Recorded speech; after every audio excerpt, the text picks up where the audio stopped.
The history point में आज जानिए मुग़ल सल्तनत के तीसरे शासक जलालुद्दीन मोहम्मद अकबर की कहानी और कौन था हल्दी घाटी के युद्ध का वास्तविक विजेता।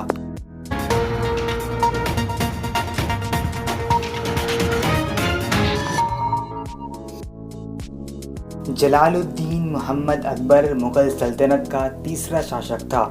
वह मुग़ल संस्थापक बाबर का पोता और हुमायूं का बेटा था। उसे अकबर आज़म, शहंशाह अकबर और महाबली शहंशाह के नाम से भी जाना जाता है। शेर शाह सूरी से हारने के बाद जब हुमायूं सत्ता से बेदखल होकर इधर उधर भटक रहा था तो उन्हीं दिनों सिंध के अमरकोट के स्थान पर 1542 में उसके यहाँ अकबर का जन्म हुआ था। हुमायूं ने अपने निर्वासन की स्थिति के दौरान अकबर को अपने साथ रखने की बजाय उसे अपने भाइयों के पास ही छोड़ दिया। अकबर के चाचा ने अकबर का पालन पोषण किया। अपने चाचा के देखरेख में ही उसने बहुत जल्दी ही शिकार करने, दौड़ने और घुड़सवारी में महारत हासिल कर ली थी। अकबर को पढ़ने लिखने का बिल्कुल भी शौक नहीं था, हालांकि उसमें हमेशा नई नई चीज़ें सीखने की जिज्ञासा पाई जाती थी। कहा जाता है कि जब अकबर सोने जाता तो एक व्यक्ति उसे कुछ पढ़कर सुनाया करता था।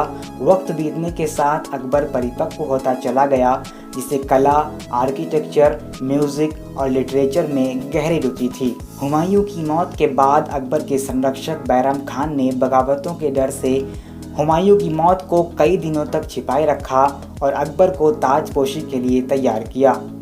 14 फरवरी 1556 को उसे तीसरा मुग़ल बादशाह चुन लिया गया। बैरम खान ने खुद को अकबर का वज़ीर नियुक्त किया और अकबर की मदद करने लगा।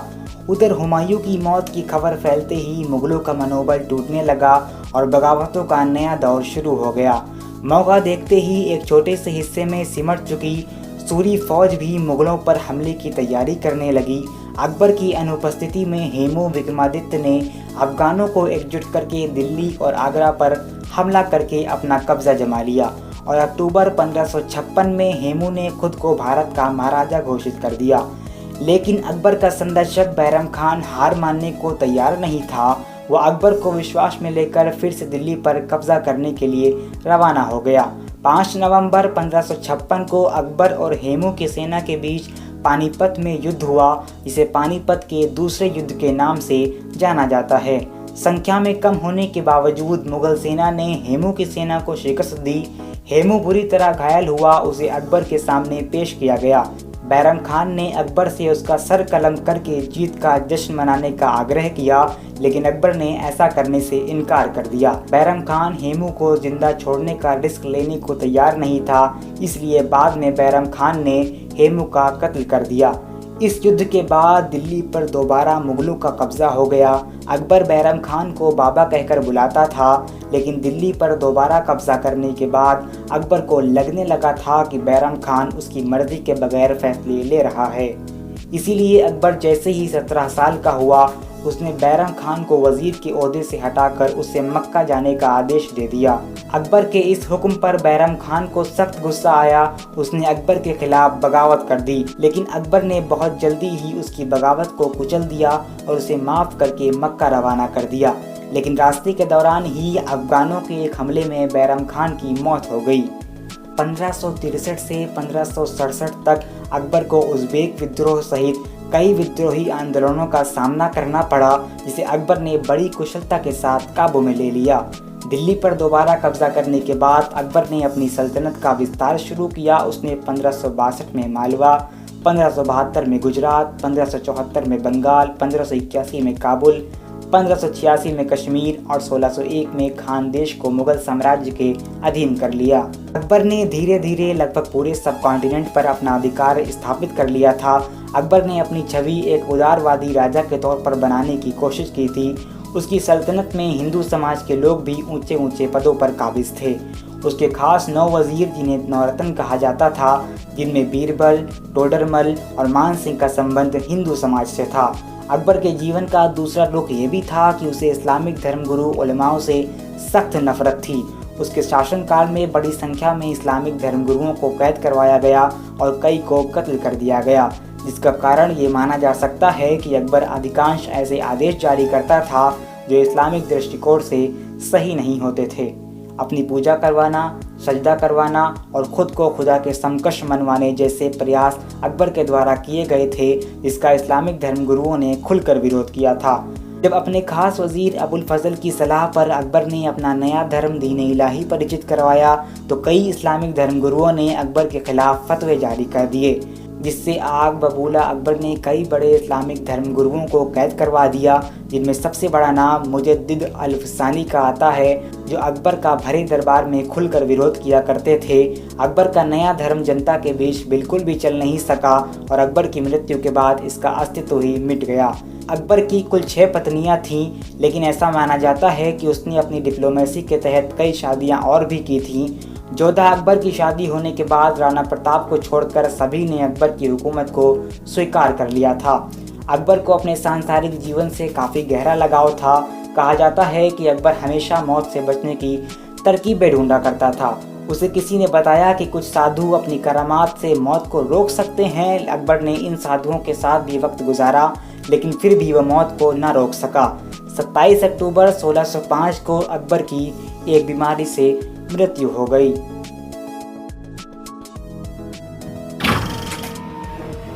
अकबर के द्वारा लड़ी गई सभी लड़ाइयों में जो सबसे चर्चित लड़ाई रही है वो है हल्दी घाटी का युद्ध। अभी तक इस युद्ध के बारे में ये जाना जाता था कि इस युद्ध में मुगलों की जीत हुई थी और महाराणा प्रताप को मैदान से भागना पड़ा था। राजसमंद जिले के रक्तलाई में भी यही बात दर्ज थी, लेकिन बीती जुलाई में करणी सेना ने इस रक्तलाई से पुरानी लाइन को हटाते हुए ये लिख दिया कि इस युद्ध में महाराणा प्रताप को नहीं बल्कि मुगलों को पीछे हटना पड़ा था। साथ ही हल्दी घाटी के युद्ध में महाराणा प्रताप की जीत का हास्यास्पद दावा भी कर दिया गया। इस घटना के बाद आर्कियोलॉजिकल सर्वे ऑफ इंडिया ने इस बाबत सभी शिलालेखों को बदलने का फैसला कर लिया। हल्दी घाटी के युद्ध में भले ही 445 सालों तक मुगल सेना विजयी रही हो, लेकिन इतिहास के इस बदले हुए स्वरूप ने महाराणा प्रताप को विजयी घोषित कर दिया है। ये बात भले ही इतिहासकार राम पुनियानी जैसे विद्वानों के गले के नीचे न उतर रही हो, लेकिन व्हाट्सएप यूनिवर्सिटी के बुद्धिजीवियों के द्वारा इसे खूब पसंद किया जा रहा है। हल्दी घाटी राजस्थान की 2 पहाड़ियों के बीच एक पतली सी घाटी है। मिट्टी के हल्दी जैसे रंग के कारण इसे हल्दी घाटी कहा जाता है। इतिहास का ये युद्ध हल्दी घाटी के दर्रे से शुरू हुआ। यह युद्ध मेवाड़ के राजा महाराणा प्रताप और मुगल सेना के बीच 18 जून 1576 को लड़ा गया। हालांकि कई जगह यह तारीख 18 जून की जगह 21 जून भी दर्ज है। मुगल सेना अकबर के वफादार रहे मान सिंह के नेतृत्व में लड़ रही थी। वहीं दूसरी तरफ महाराणा प्रताप हकीम खान सोरी के साथ उनके मुकाबले के लिए खड़े थे। मुगल इतिहासकार अबुल फजल ने इसे खमनौर का युद्ध कहा है। वहीं राणा प्रताप के चारण कवि रामा सांदो लिखते हैं कि महाराणा प्रताप अपने अश्वारोही दल के साथ हल्दी घाटी पहुंचे, परंतु भयंकर रक्तपात खमनौर में हुआ था। इस युद्ध में मुगलों की सेना महाराणा प्रताप की सेना से अधिक बड़ी थी। इस युद्ध की खास बात यह भी थी कि ये एक दिन के भीतर ही समाप्त हो गया था, जिसमें ज़बरदस्त रक्तपात हुआ था। राणा प्रताप मुगल सेना को घाटी के भीतर बुलाना चाहते थे, क्योंकि उस स्थिति में वो आसानी से मुगलों पर नियंत्रण पा सकते थे। लेकिन मुगलों की तरफ से लड़ने आया मान सिंह काफ़ी चतुर था और राणा प्रताप की सेना का बाहर ही इंतजार करता रहा। अंततः सब्र का बांध टूटने के बाद महाराणा प्रताप की सेना खमनौर मैदान पहुंच गई। इसके बाद ज़बरदस्त नरसंहार हुआ। युद्ध के बीच एक समय पर महाराणा प्रताप मुगलों से चारों तरफ घिर चुके थे। तब राणा प्रताप के एक साथी मन्ना जी सरदार ने राणा का मुकुट पहनकर मुगलों को भ्रमित किया और राणा प्रताप भागने में सफल रहे। आज का नया इतिहास लिखने वालों को महाराणा प्रताप के मैदान से भागने और उनके युद्ध को जीतने के दावों में बहुत हद तक समन्वय स्थापित करने की ज़रूरत है, अन्यथा तथ्य मुगलों की जीत के साथ ही खड़े दिखाई देते रहेंगे।